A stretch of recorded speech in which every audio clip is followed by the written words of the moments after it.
But there are strategies for it, like you're explaining. Same with Medicare. We won't get all into that, but just for the record, if you're thinking about Medicare, you should realize that there are things that go on there too that you want to get some advice. Well, I think a lot of people don't realize that those are tied together in some respects. So you know, you'll get your Social Security check minus your Medicare payment. So keep that in mind too. Yeah. Your relationship with money matters. I'm Michelle Perkins, and this is the Money and You podcast, where I will be breaking down your relationship with money, offering tough love money tips, and a money dating plan that will focus on lifting the barriers to success to help pave the way for better money practices and increased wealth. It's time to take control to live a limit-free life. It starts today. Hello, and welcome to the Money and You Show. I'm Michelle Perkins, your host. So happy to be here today. Operating today from my home office because it's pouring rain and didn't want to drive through the canyon today. So I have a great guest for you, just the same, and the studio here, UB & Go, working behind the scenes. So we'll bring you a great show today. And I'm going to introduce our guest. We're going to talk about many things with this talented expert. We're going to talk about retirement. We're going to talk about Social Security, building wealth. We're going to talk about couples and your finances. It's going to be great. So stick around and let me tell you a little about our guest today. Derek Mozzarella, CFP, is a dedicated financial advisor committed to helping individuals pursue financial freedom. With strong background in management from Bryant University, Derek's passion for assisting others led him to become a certified financial planner. With a track record of serving hundreds of clients, Derek's financial acumen earned him the prestigious 5-star wealth professional in 2018, 2019, 2021, and 2022. His financial insights have been featured on local news stations as well as reputable financial publications. Derek's commitment to his community is evident throughout his support of local nonprofits. Derek, welcome. Well, thank you for having me, Michelle. Appreciate it. Yeah, I'm thrilled to have you. So, very nice accolades there. We'll see. Are you going to win another award for 2023, do you think? Knock on wood. Let's find out. Okay, that's great. And what isn't mentioned in your bio is your book called Just Retire Already, which we're going to touch on. When did that come out, Derek? That came out in October of last year. Okay. Relatively new. Great. I love the title. So I guess I got to ask you right from the start, like, what is that title all about? Just Retire Already? Michelle, that was the hardest thing I had to do about writing the whole book was pick the title because my original one was a little bit more negative and they told me it was too negative.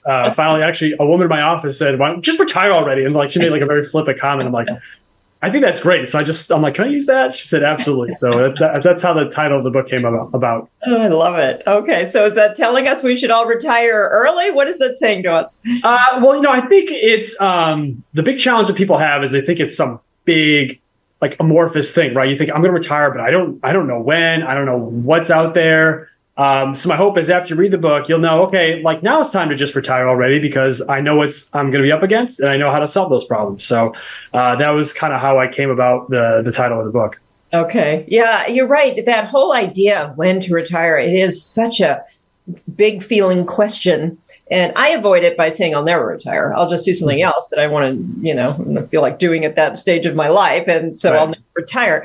But I can see actually how that allows me to never answer that question. But it is a big, interesting deal. It's also very different than it used to be. Retirement means such a different thing than it used to. I mean, for some people, maybe not. But I think for the majority of the world, retirement doesn't look like it looked 30 years ago when you just sort of rest from this long, hard job that you've been in for 40 years. So, yeah, that's actually one of the things I talk about in the book was how we're actually really relatively new at retirement. Because if you look, I think the first generation to really kind of retire like we know it today was probably the greatest generation. Before that, people just, lived to 67 and then worked for 65 years, then died 2 years later. Mm-hmm. Now it seems like, even the greatest generation, they had pensions. Some baby boomers will have a pension, but the generations after that really don't have a lot of options in terms of that. So retirement is really ever evolving and it's looking very different from generation to generation. And we don't have that institutional knowledge that we used to have about, like farming, for example. We've been doing that for generations. We haven't been retiring for that long. Yeah. Yeah. Very, very interesting point. Yeah. Okay. So we're going to talk about retirement planning. One thing that's come up a couple of times in my world are friends who've gone to their planner recently, kind of in a panic about, I don't really know, what's going on or when I'll be able to retire or anything. And, honestly, their financial, because I think when we start out, our financial planners always, it feels like they're asking more of us than we can do. Well, you just put, $3,000 a month away, you'll be fine. And none of us can do it. And we just get discouraged. Then you get to a point, and this is what's happened to a couple of friends of mine who've gone recently worried about it. And they've come out of their financial planner meeting saying, my financial planner says I'm fine, like to stop stressing about it, like you're going to be okay. So I thought that was interesting because what it said to me is go talk to your financial planner more, because instead of it being scary, it might actually be really comforting. So I'm just sort of rambling here, but talk to me about what you're seeing out there with people in terms of their readiness for retirement. Yeah, I think it's a two-part thing, right? Because at the end of the day, I mean, we have the numbers part of it, which is where we come in and help. And a lot of that is really, we try and help out through questions. And I think the biggest misconception is people think they need to have some magical dollar amount, then I'll be able to retire. Like, I need to have $1 million. Like, I don't know if you remember those old ING commercials where they had that number on top of your head, people walking around everywhere. That's really not how it is. My biggest thing is what's your lifestyle going to look like? Really kind of trying to figure out, how do we design your lifestyle in retirement? And then can we match up the money part of it with that? But then the other part of it is kind of like, to your point you mentioned earlier, like, I don't know if I'm ever going to retire. Well, maybe it's not a retirement date. Maybe it's more of a financial freedom date for most people. And it's okay, I don't have to work 40 hours a week. I can only work 20 and I'll still be okay. So I think having those conversations with the clients really helps them alleviate those concerns about where they are financially. Because I think the biggest reason you have a concern is because you don't know. And if we could add some clarity to that, that'll typically help the situation. Yeah, absolutely. And we talk a lot on the show about your relationship with money. And I think one of the most important things to have a good relationship with money is to understand your money, because we go around in sort of a haze. And honestly, that's a much scarier place to be than in reality with your numbers. It's the unknown piece of it that it's scarier than actually knowing it and tackling it. And a lot of people either A, just are too busy, or B, they think this is boring, or which I certainly don't, but some people do. Or they think it's a bigger problem than it is, so they don't tackle it, right? It's like going to the dentist. Sometimes if you just go to the dentist, you'll probably be okay, as long as you've been brushing your teeth. Yeah. So true. So I think that's one of the big messages of the show is to show up for your money. I mean, just like any other relationship, like pay attention to it and show up for it, and it's going to be a lot easier. Yeah, you can't just go to the gym once and expect a bikini body, right? Yeah, exactly. So, okay, let's get into a couple of things. I mean, right before the show, we were talking. I just want to talk about this for a minute, but Social Security, because it's something I've been looking at, and it's something that people, I don't think, fully understand. The government doesn't make it all that easy to understand it. So tell us a little about how it works and what kind of strategies that are out there for people. Sure. So for most people, Social Security is going to be your kind of quote unquote pension, right? It's going to be the source of one of the greatest sources of income for you in retirement. So I think it's really imperative to get it right. And what I've noticed with a lot of folks is they tend to just have the concept of like, I'm just going to take it as early as possible because it's my money. I'm worried about Social Security. I hear that all the time. It's not going to be there for me, so I better get the money now while it's still available. But the challenge is when you do that, the earliest you can take it is age 62. And when I was researching for the book, I found that 41% of people will take it at 62. Wow. And what happens is Social Security works on your full retirement age. So the way they figure out what you get paid is they're going to look at a few things. So first, they're going to look at your working years. So the way it works is you have to work at least 10 years, essentially. So they look for 40 quarters of payments or income. Then they're going to take the average of your 35 years of income, your highest 35 years. Then they're going to come up with a number they're going to pay for that. And then they're going to look at what's your full retirement age. And that's going to be essentially your baseline. So that's when you get 100% of your benefit. And any year you take it earlier, you typically lose about 8%. So if you took it at age 62, for example, and your full retirement age is 67, you're going to get 70% of your full benefit. So you're taking a pretty significant haircut by taking it 5 years earlier. And you're locking that payment in for the rest of your life now. So that's definitely a thing you have to really think about and assess when you take your benefit. Yeah, I thought it was really interesting. I didn't really realize that either until I started looking into it. I didn't realize there'd be such a difference in, taking it at 62 or whatever and taking it, for me, I think it was 70. So I'm not sure. But yeah, it's a whole lot more money for the rest of your life. I guess you could make the case. I don't know if I'm going to live that long, so I want it now, but yeah, well, I mean, that's kind of your decision tree, right? You want to look at, what's your health history? Like I have grandparents that lived 100 and 105, right? So like knock on wood, I might be here a while. It may make more sense for me to push it back than someone who has parents that have died at 50 all over the place, right? So you want to have that conversation. Well, it is when you need it. The other piece is, are you going to work at 62? Because we mentioned, hey, I may still work a little bit. With Social Security, if you retire before your full retirement age, they're going to have an income offset. So the money you earn can actually offset some of your Social Security payments before you turn 67 or 66 and a half, depending on when you retire, when your full retirement age is. Yeah, actually, that's so interesting. I'm going to ask you a question I had when I was looking at that. So what does happen if you want to work forever and you want to take your Social Security at whatever age? How does that? What's the interplay there? So the offset is they'll offset for every $2 of work before your full retirement age, they'll offset $1, right? And then that'll carry through. And then the year you're supposed to turn full retirement age, it's a 1-to-3 ratio. So if your goal is to maximize your benefits and you're still going to work, you probably want to try and push back your benefits unless you absolutely need them, because it's going to offset your earnings from Social Security. And so if you wait till full retirement age and then you go get yourself a new job or whatever, are you fine? You get both? You're totally fine. You can make $10 million a year and they wouldn't offset a thing. Okay. Thank you. I appreciate that. Yeah, there are a lot of nuances to these things. I mean, of Social Security, it's always seemed like sort of a straightforward, just reach an age, get a check. But there are strategies for it, like you're explaining. Same with Medicare. We won't get all into that, but just for the record, if you're thinking about Medicare, you should realize that there are things that go on there too that you want to get some advice. Well, I think a lot of people don't realize that those are tied together in some respects. So you'll get your Social Security check minus your Medicare payment. So keep that in mind too. Yeah, exactly. Okay. All right. Well, let's talk about another interesting topic that you bring up. And I don't know if you talk about this in your book or not, but couples and finances, which is always interesting because I especially if you're thinking in terms of your relationship with money, that relationship with money is going to come out in these conversations you have, and whoever you're talking with is going to have a kind of a different relationship with money and different beliefs and things around money. So I always say it's like having 4 people in the room. It's you, and then your whoever's in your money background, and then the other person. So it's not really a conversation with 2 people. So what do you give us some insight that you have on having these conversations and interacting with your partner?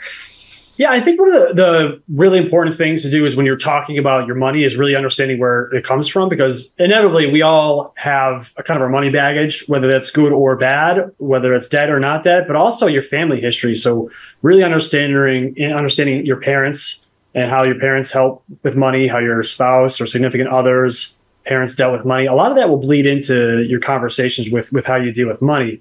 And they could be really close together or they could be really far apart. And I think it's really worth having a conversation about, your goals, what's your priorities, what's your background been, how do you feel about money? Because all of those things really will interact with each other, and they can color where it may be something silly like, well, I just want to have a lot of cash on hand because I'm always afraid of money because we were always poor or something like that, right? So you really want to understand your partner and figure out where they were. Once you kind of have that understanding, a lot of that is just really asking each other questions.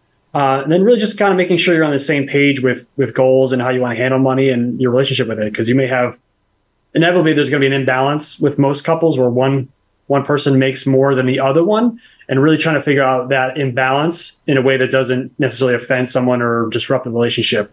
Because that can be challenging. I've definitely been in meetings where spouses have yelled at each other and had fights in front of me about it. So you really want to make sure that you're on the same page with those types of things.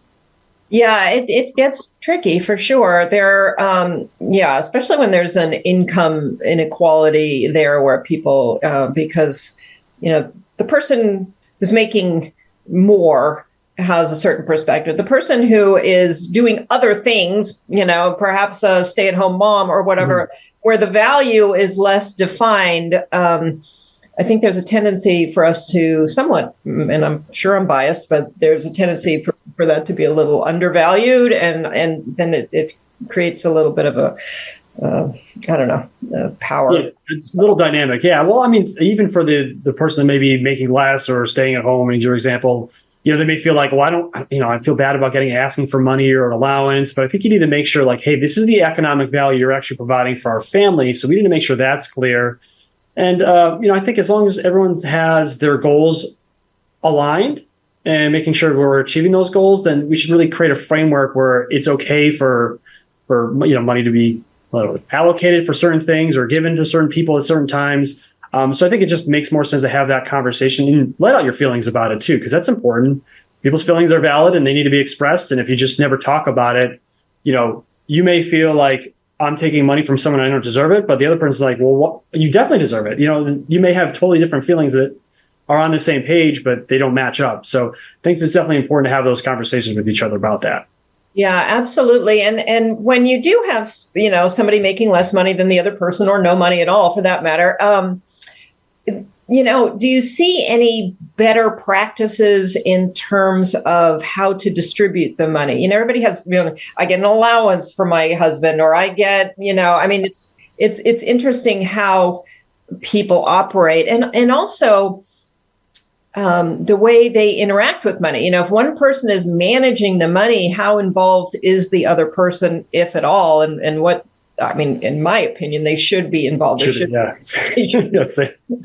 Feel the same way too. If you're not managing the money and one person's doing it, get involved in some level, please. That's my one advice. But I think the general thing is we try and create frameworks with our clients. So whether it's, okay, this is going to be our shared bills account, or this is going to be, I don't want to say allowance, but this is our kind of free spending amount. We just want to make sure that there's some balance there in terms of who's contributing what, and that both parties kind of feel good about where they're doing and how they agree with it. But I think as much as you can create a system around it and make sure that both parties feel valid, heard, and like they're not giving up too much or whatever the feelings they have. That's typically when I found success with clients. So generally it's kind of having a shared bills account where all the bills, we know we're kind of contributing the right ratio of funds to that account. And then we have kind of each separate spending accounts. I feel like the separate spending accounts has probably saved a lot of marriages, Michelle, because you don't always need to be, hey, why'd you, this is the third box from Amazon this week. What's going on? So just making sure that this is an account we have set up. You're allowed to spend that. Don't feel guilty about spending it because we know everything else we're doing is going to work out in the way we want it to work out. Yeah. And again, the more you communicate around your money, the less, if you have somebody who's feeling suspicious or whatever about where the money's going, you just have to have these conversations. So it's your imagination. It's not going to solve itself. Right. No. Yeah. And what do you find when you're doing sort of, wealth advisory or whatever, if people have very different risk tolerance levels? Is there a way to balance that out somehow? Yeah, that's a very challenging part of the job. I think the one thing I always do is I kind of had the Bill Belichick philosophy. So his whole thing was do your job, right? So I try and figure what's the job of this money, right? Is it to be there for emergencies? Is it to be there for retirement, for growth? Is it to be there to buy a house? And we really need to align that with the job of the account.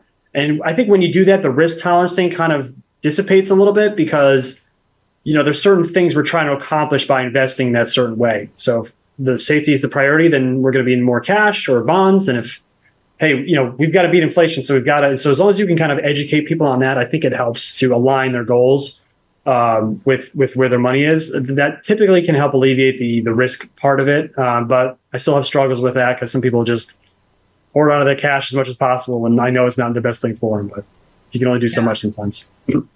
Yeah, very interesting. You could talk all day about couples and managing money, but So let's see. What do you cover in your book? Let's go back there. Sure. So the basic gist of it is there's 7 main retirement risks for most folks in retirement. So there are things like inflation, market risk, but some of the lesser known ones like sequence returns risk. I talk about, what happens if you retire. Let's say you retired in 2021, everything's going well. Next year happens, bonds and stocks are down the same year. How does that derail your retirement? So that's basically a market correction happening right in retirement. Then I talk about things like longevity and all that stuff. But then after really depressing you and thinking like retirement's impossible, we get into, okay, how do you actually solve that? So my goal is to really give you tools to figure out, okay, how do we solve for this risk? How do we solve for longevity? How do we solve for a long-term care event in retirement? So I just want to make sure we have options for every person to figure out, okay, how do we have a successful retirement? How do we know we're going to be up against? And my main thing is really, I'm heavy on analogies. We use a lot of jokes in the book because I know most people don't typically love reading a dissertation on retirement. So how do we make retirement accessible to most regular folks that just want to learn a little bit about it and understand it and have a quick read? So that's kind of the main genesis of the book. Yeah, that's great. That's great. I'm glad you get into the long-term care aspects. That was a big part of my life last year. And boy, I don't think I stopped being surprised all year long. Mm-hmm. It's a big part. It's a big challenge, and it's incredibly expensive. Like I've had clients cry to me in meetings about something that happened to their spouse, or if they're going to be able to afford it. And, it's a real big challenge, and I think everyone probably knows someone that has had to go through that sort of thing in their life. Yeah, for sure. And, just that realization that you've worked so hard all your life to save for this retirement, which in your mind is like trips to Italy and what have you. And then it could be that, you need all of it for taking care of somebody. And so it was a pretty big eye opener just to kind of recognize that. And how did you guys get through that, Michelle? Well, it was my parents and I was taking care of them. I also have a sister who was taken care of by them. So it was honestly 3 people who needed care. And I jumped around from idea to idea. We had, for a bit, they were in the hospital. For a bit, they were in skilled nursing. For a bit, they had full-time caregivers at their house, which was the most shocking one of all, was the cost of that. Yeah. And it's not even the expensive one. Yeah, it was very expensive. And then we moved to an assisted living, and we went around all the different avenues, and just the insights into how much all of them cost was quite amazing. And fortunately, my parents had invested, and they had sold a house and invested that well. And my parents actually were super into investing. I mean, my mom was, she had hand selected a lot of really good stocks, and they both. My dad, all my life. I mean, I remember when I was little, my dad getting the charts in the mail before there were, and just poring over them every night in his den, and so they were fairly knowledgeable when it came to investing, and had done a decent job with that. But Well, I mean, yeah, it's an incredible challenge. And, as you've experienced, and I think most people do, you're kind of, especially when you reach a certain age, you're kind of in that sandwich generation where you're caring for your kids and trying to care for your parents and doing both things and trying to work and save for your own retirement. So there's a lot of challenges that people face with it. And I think, as a parent, when you have kids, one of the best things that you can do is kind of create a plan for yourself in retirement, so you're not as much of a burden on your kids as possible. So that's, definitely one of the things I talk about is really how can you fix for that or solve for that. And some people, it may be getting insurance, and there's some pitfalls with that. And then some, it may be, self-funding it. So allocating some money to that part of it. So it's really going to be how you decide to cover for that risk. It's really, but it's a really important one to have, because the odds are about 70% that you will need some form of long-term care. So it's not something that should just be ignored and swept under the rug. Yeah, well, you bring up a real hot button for me, because they did have long-term care insurance. And I don't know if this wasn't something we planned to talk about, but I wouldn't mind your opinion on that. I have certainly my own opinions after trying to use it and see how incredibly difficult it was. If I hadn't been in the picture, let's just be real, my parents would have never been able to access it. because it needed. Yeah, well, I think it's important for people to understand it's a really high bar to qualify for long-term care. Like, so if you need someone to come to your house just for cleaning up, or hey, maybe a nurse just needs to come do some blood work on you or help you with your pills or any of that stuff, you're not going to qualify for it. So you need to not be able to do 2 out of the 5 activities of daily living, or have real severe cognitive issues. So just for example, activity of daily living, it's like getting out of bed, eating, going to the bathroom by yourself, going to the shower by yourself.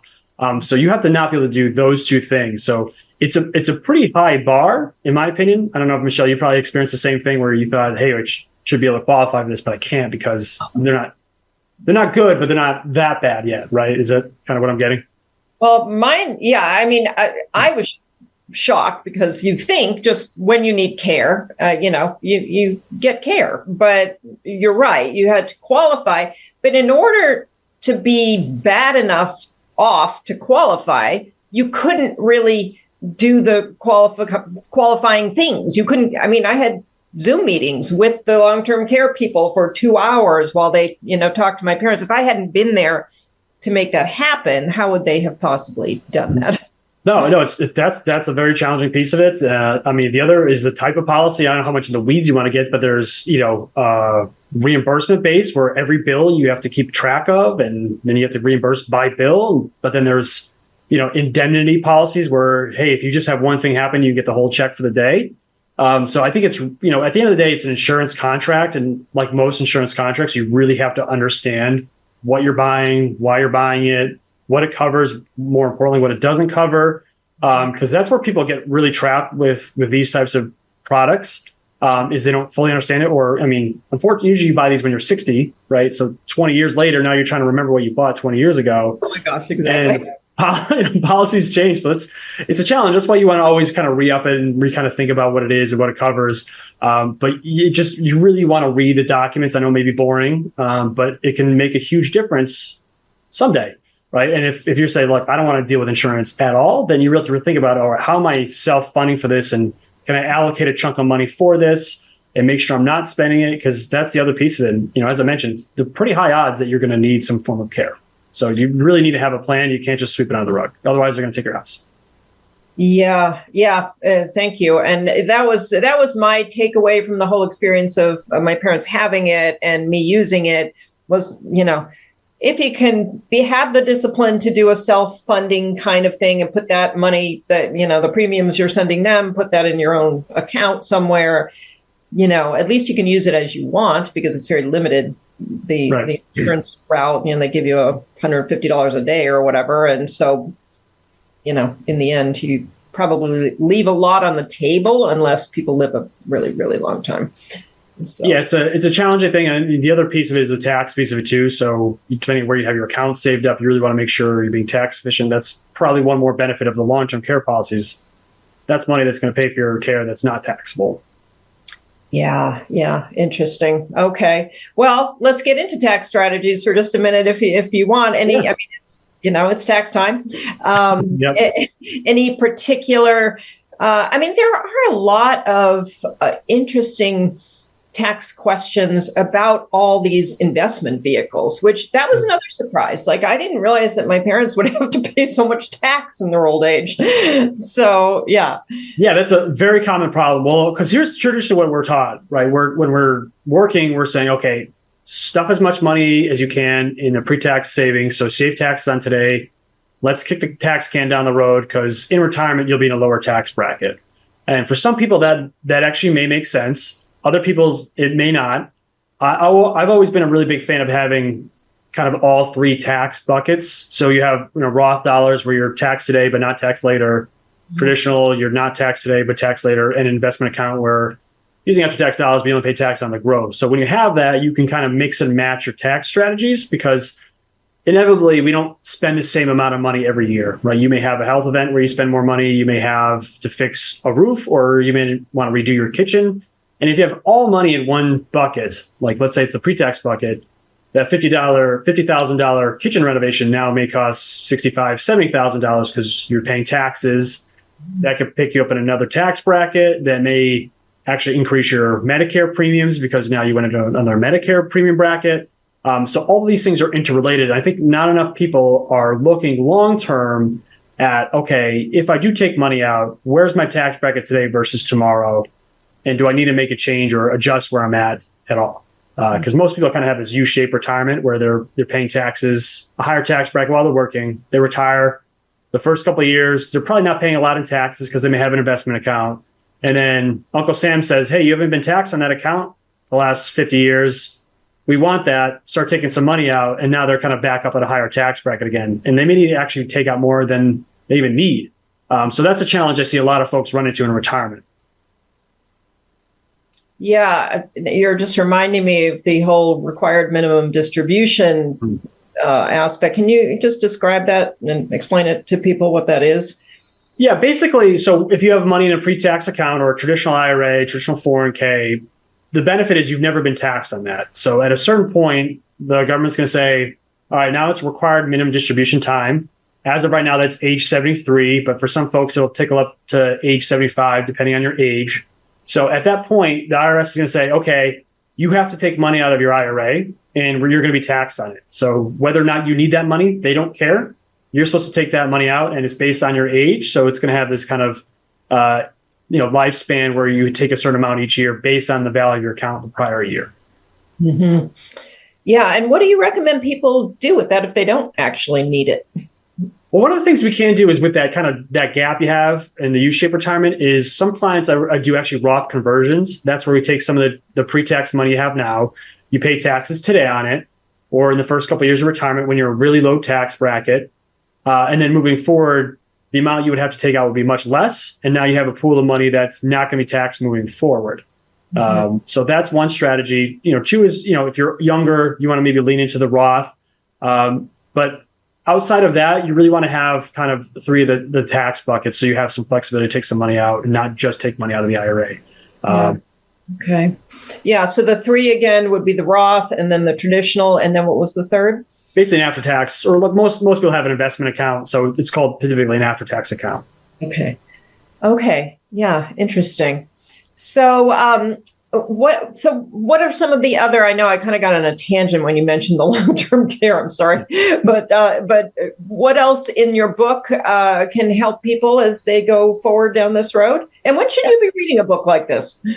What's the question? When should you read a book like yours? Should you be reading it at 40? Should you be waiting until, I think it's really designed for when you're 10 to 15 years out. But with that said, I think you can still read it earlier because I think there's a lot of things in there that'll teach you, okay, these are the hurdles I'm going to have to jump over in retirement. And some of those things, like, contributing to a Roth, are easier to do when you're younger. But in terms of, some different strategies to look at, I think one of the common rules or conventional things is, all right, I have a 4% withdrawal rule. So for people in retirement, the study has been way back from 1990 was, hey, if you withdraw 4% of your retirement assets, you'll be able to have that retirement last 30 years or so, no problem. And what I found with that is it tends to be really static. It's not real life, so that's another thing. But a lot of people are actually leaving money on the table when they're doing that because most times during retirement, the market will be generally good. And we're not doing a good job of taking advantage of that. And if your goal is not to die and give your kids $2 million, what I recommend typically is something more like the guardrail strategy where you set an amount that you want to have for income every year. Make sure it is somewhat sustainable. But then if the market does really well, you take a little bit of the money off the table. So say, okay, market was up 20%. We had a great year. Let me take some money out of my account now and we'll spend that and have fun. Maybe we'll go on an extra vacation this year. Conversely, though, if the market is really bad, you just maybe dial down the spending a little bit that year. And that's shown that over time, you're actually able to enjoy more of your retirement. You spend more of your money, but actually have a better outcome because your risk isn't just the static 4% number. Interesting. And that's all outlined in the book? It is. Yep. It's called the guardrail strategy. So it's in there. Okay, that's great. Yeah, it is. It's tricky because, and some people say you have real estate investments and you're sort of counting on that rental income or whatever it is, but you don't have the liquidity. I mean, you can't go to the grocery store with, you can go with the rental income, but, you could have some issues there. I'm always curious about how people would suggest balancing these things. Yeah, I think you always want to have some flexibility. I'm big on having different levers you can pull in retirement, whether that's from a tax standpoint or an investment account type standpoint, because inevitably you may need some money at a certain point for different things, like a new car, what have you, something breaks, or maybe you just want to have fun, right? So you just want to be able to be flexible in retirement, not just be beholden to one different type of investment or one thing, because every investment out there has its pros and cons.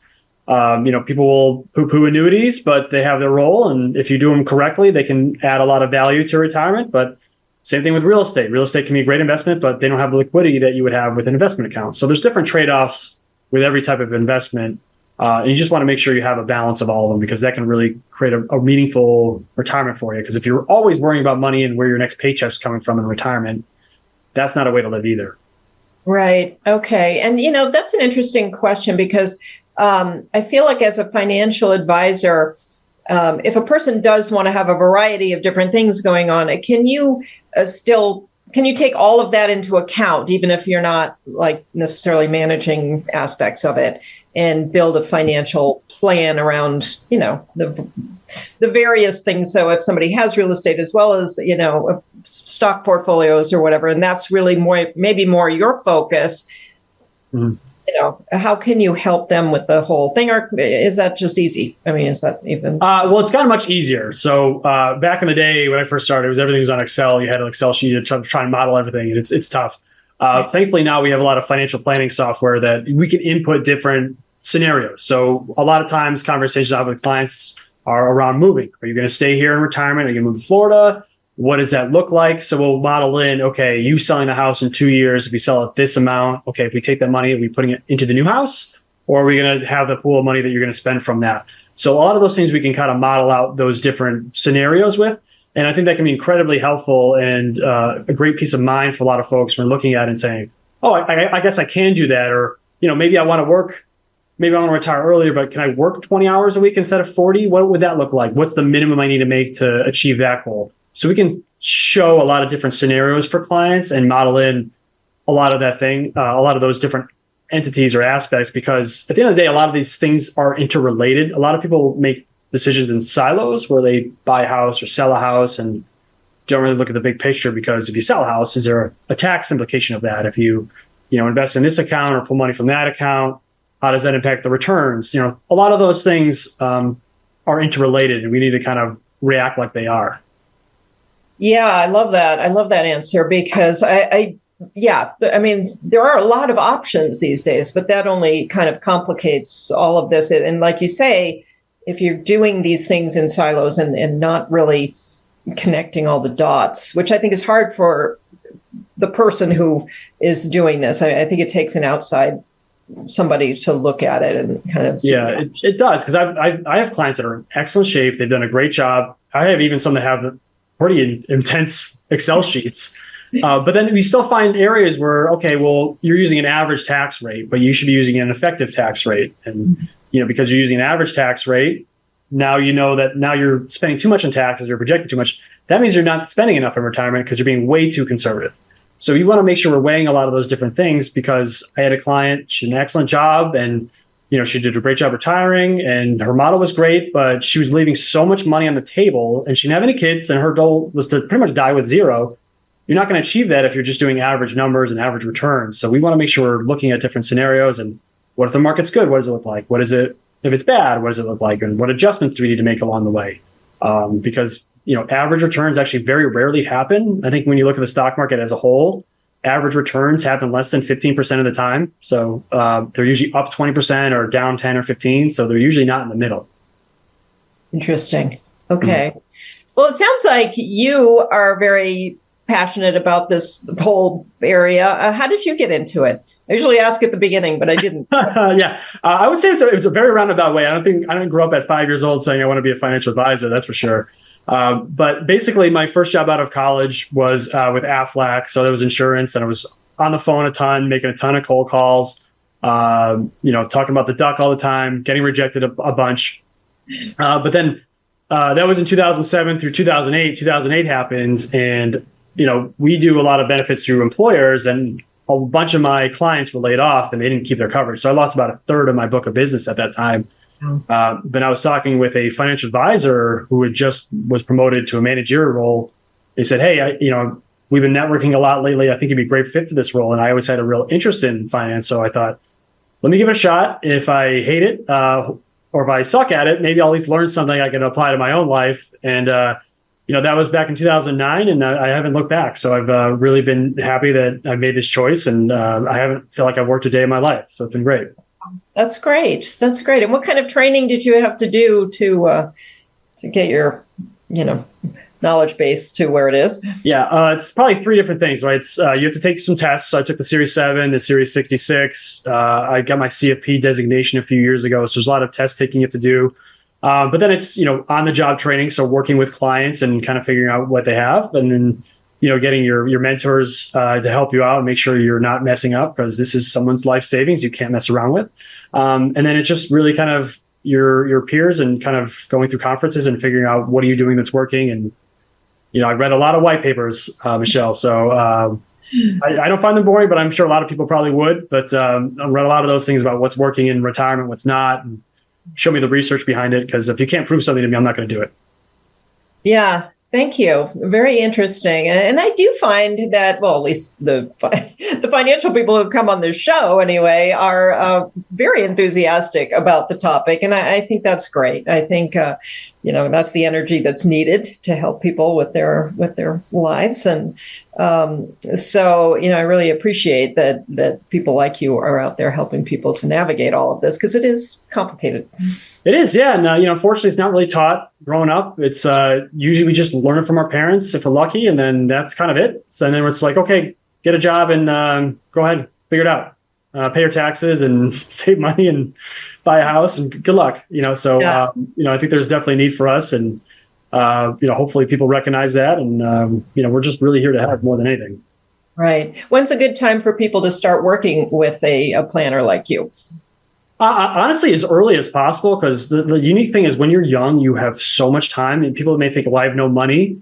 But there are a lot of advisors out there that will work with a lot of young professionals. I mean, I love working with people that really want to learn about this stuff because, let's say you want to save $1 million by the time you're 65. You have to save $381 a month if you start at 25. If you start at 45, you're looking at almost saving $2,000 a month. So you really want to get started as early as possible. But I tend to get a lot of people because I focus on retirement right after the kids graduate college. That tends to be my sweet spot because they, the last time, have wrote a check to a university they don't have to worry about anymore, and they have some money to actually think about themselves for the first time in 20 years. So they can really focus on their retirement. Yeah, and that brings up a question that I get a lot. And sometimes it's not a question, it's more of just comment like, oh my gosh, I waited too long. It's too late. There's nothing I can do. So, obviously there is something they can do, and it's harder. I agree with you. Gosh, if I had it to do over again, I would have been so much more active in all of this at a very young age. But for those people who didn't get around to it for one reason or another, or people have these life setbacks too that interrupt whatever they're doing. So what can they do at a later point to kind of catch up a bit? Yeah, if you can, I would say the biggest thing is saving more, but really having a plan for taxes. I think really mapping out what you want your life to look like. Some trade-offs, maybe, hey, you're working a little bit longer in retirement. But I think there's a lot of levers that people can pull in retirement that'll maximize what they do have that they're not taking advantage of. The big one is always going to be taxes. So, ensuring you're paying the right amount of taxes and not overpaying your taxes.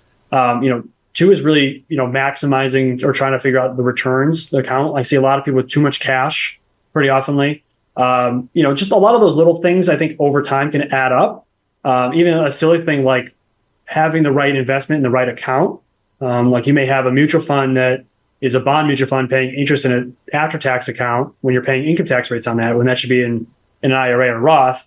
And you may have a growth ETF that is not really taxed throughout the year in your Roth IRA. So you want to make sure the right things in the right location. Like you want to put the milk in the fridge, not the cupboard, right? That's how you want to think of your assets too. Very interesting. Yeah. Okay. That does take an expert, obviously, to figure out where they should go.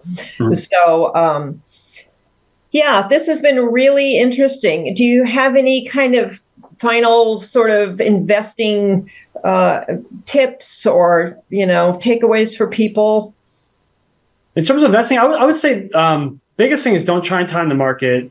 The less you pay attention to the news, the better. I think you need to have a more fundamental approach to, all right, I'm going to invest consistently. I'm going to invest consistently over time. I'm going to stay with these investments. Stay away from the get-rich-quick stuff because that typically may look great for a while, but that inevitably crashes at some point. So the more you can, just stay focused and consistent, your savings rate is always going to be rate of return over time. Or not. So I would focus on that. Yeah. What's an example of a get-rich-quick thing? Did you have anything in mind? I just started watching the GameStop thing, Dumb Money, right? So the GameStop was probably, some people may have gotten in, but a lot of people held on way too long and, they lost everything or lost everything they put in that stock. So a lot of those things will typically fade pretty quickly. Even if you look at, some like internet stocks in the late 90s, they did really well and then they crashed, right? Not saying that internet did bad, but we kind of get on these hype cycles a lot with things. And we just want to be really careful and cautious. And oftentimes, if you're hearing about it in the news, you're too late. The amount of calls I get when XYZ drug was approved, hey, this was approved. Can we buy it? And I look at the stock, it was up 20% that day. I'm like, it's too late. You missed it. Yeah. It's very interesting. And I love that you say stay away from the news. I've had a few guests saying that more lately. And people... it's a good idea to look at other data, and the news isn't particularly well. They just pay to be negative, right? So they're always going to give you the bad news. Typically, they're not going to be like, "Hey, the market's up 5% today. Everyone's happy." But just remember that the market's up typically 3/4 of the time. So if you're just let's say you had a magic coin that was heads 75% of the time, would you continually bet on tails? Like you would always try and bet on head, and over time, their heads will eventually win out for you. So you want to think of it that way. Okay. That's great. Great point to wrap up on. So tell us how people can find your book, find you. Sure. Yeah. Just Retire Already is the name of the book, and you can go to justretirealready.com. You can buy the book on pretty much anywhere books are sold, whether it's Walmart or Amazon or Barnes & Noble. And then you also have my contact information on that page as well. So if you want to reach out to me and work with me, ask me some questions, we're actually usually more available than people think we are. So we're going to reach out. Okay, great. Thank you so much. Well, it was a pleasure having you on. We covered a lot of different topics, really interesting perspectives on your part and information, very valuable information for people. So, I appreciate you taking the time today. It was great. Absolutely. This is a lot of fun. I appreciate it. This is great. Okay. All right. Well, thank you, Derek. And thank you, audience, for being here. We love having you show up on the Money and You Show. You can find us on all the podcast platforms. You can find us on the Limit Free Life YouTube channel, Roku, and some other places, as you probably know by now. I would love it if you would share the show with your friends and give us a rating, review. We look forward to continuing to bring you great guests like Derek and great information so that you can build up your knowledge in the area of finance, as well as continuing to build your relationship with money. And as we talk about all the time, you do that by becoming more familiar. So topics like this, the more you learn, the more comfortable you're going to be working with your money and enjoying your money. So I think today's show was about enjoying your money for the duration of your life and then into retirement. And so just want to remind you about Derek's book, Retire Already. Wait, did I say that right? Just Retire Already. There you go. Yeah, great title. And looking forward to reading the book myself. And thank you, UBN Go, for broadcasting the show. And we'll see you all next week.